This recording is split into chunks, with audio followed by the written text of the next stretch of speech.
Hello bachcho, let's see this question. The question says, according to VSEPR theory, in which species do all the atoms lie in the same plane? Option 1 is CH3 plus and second is CH3 minus. So हमें ये बताना है option A is only 1, option B 2 only, C both 1 and 2 and D neither 1 and neither 2. ठीक है. So देखो यहाँ पे हमारे पास क्या कहा गया है, हमें ये बताना है कि अकॉर्डिंग टू VSEPR थ्योरी कौन सी ये जो दो स्पीशीज दी हुई हमारे पास, इनमें से कौन सी वो स्पीशीज होगी जिसके एटम्स, सारे atoms will lie in the same plane. ठीक है. अभी atoms lie in the same plane मतलब कि हमें बेसिकली ये बताना है कि इसमें से प्लेनार कौन होगा. ठीक है. प्लेनार का मतलब यही होता है ना, प्लेनार कौन होता है जिसके all the atoms lie in, all the atoms lie in the same plane. ठीक है. तो अब देखते हैं कि कौन सा होगा जो प्लेनार होगा. तो दो हमें दिए हुए हैं. एक है हमारे पास, पहला हमारे पास है CH3 प्लस. ठीक है. तो पहले CH3 प्लस की बात करते हैं. तो CH3 प्लस में देखो हमारे पास सेंट्रल एटम कौन है, कार्बन है. ठीक है. अभी इसके वैलेंस शेल में कितने इलेक्ट्रॉन होते हैं, 4 होते हैं. ठीक है. अब ये 3 हाइड्रोजन से अटैच है, बॉन्डेड है. तो मतलब अगर अगर हम इसका स्ट्रक्चर देखें तो इसका स्ट्रक्चर कुछ इस तरह से होगा.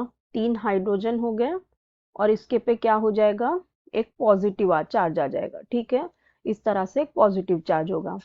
अब यहाँ पे देखो क्या होगा कि यहाँ पे इसके वैलेंस शेल में 4 इलेक्ट्रॉन होते हैं लेकिन इसके पे प्लस चार्ज है. तो प्लस चार्ज है मतलब एक इलेक्ट्रॉन कम है, तो मतलब 3 ही. तो अब देखो 3 है तो तीनों ही बॉन्ड कर लिए 3 हाइड्रोजन के साथ.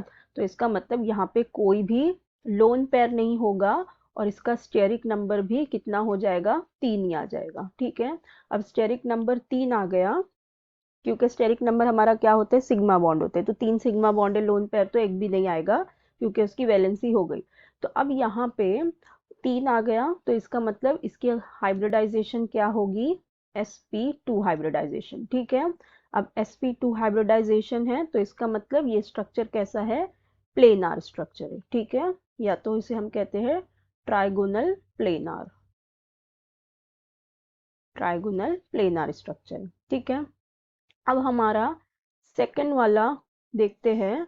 जो 2 है हमें, सेकंड वाला स्ट्रक्चर हमें दिया हुआ है CH3 माइनस. ठीक है. अभी CH3 माइनस में भी कार्बन है हमारा, तो वैलेंस शेल में कितने इलेक्ट्रॉन होते हैं, 4 होते हैं. लेकिन यहाँ पे नेगेटिव चार्ज है मतलब यहाँ पे कितने हो जाएंगे, 5 हो जाएंगे. ठीक है. अभी 5 में से 3 हाइड्रोजन ने ले लिए. ठीक है. 3 किसने ले लिए, हाइड्रोजन ने ले लिए. तो इसका मतलब कि यहाँ पे बॉन्ड पेयर 3 हुए. तो अभी कितने इलेक्ट्रॉन बच गए, 2 इलेक्ट्रॉन बच गए. तो एक क्या हो जाएगा, लोन पेयर आ जाएगा तो 5 हो जाएंगे. ठीक है.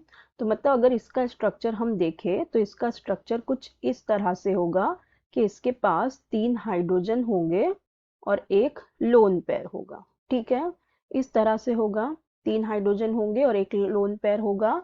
तो इसका मतलब अगर इसका हम स्टेरिक नंबर देखें तो कितना आ जाएगा, स्टेरिक नंबर 3 सिग्मा बॉन्ड और एक लोन पेयर. तो मतलब 3 + 1 कितना आ गया, 4. और 4 आया स्टेरिक नंबर मतलब sp3 हाइब्रिडाइजेशन. और sp3 हाइब्रिडाइजेशन मतलब टेट्राहीड्रल स्ट्रक्चर. ठीक है. ये हो गया टेट्राहीड्रल स्ट्रक्चर. सो हमें बताना कौन सा था कि कौन सा प्लेनर है, किसके सारे atoms lie in the same plane. So देखो जो हमारा sp3 हाइब्रिडाइजेशन होता है ये कभी भी प्लेनार नहीं होता, ये होता है नॉन प्लेनार. क्योंकि इसके जो एटम्स होते हैं वो कभी भी सेम प्लेन में लाई नहीं करते क्योंकि ये थोड़ा 3D वाला स्ट्रक्चर होता है. ठीक है. तो ये वाला जो होगा हमारा CH3 ये प्लेनार नहीं होगा, इसके एटम सेम प्लेन में लाई नहीं करेंगे. जो हमारा CH3 प्लस है ये वाला जो है ट्राइगोनल प्लेनार है और ये कैसा है, प्लेनार स्ट्रक्चर है. ठीक है.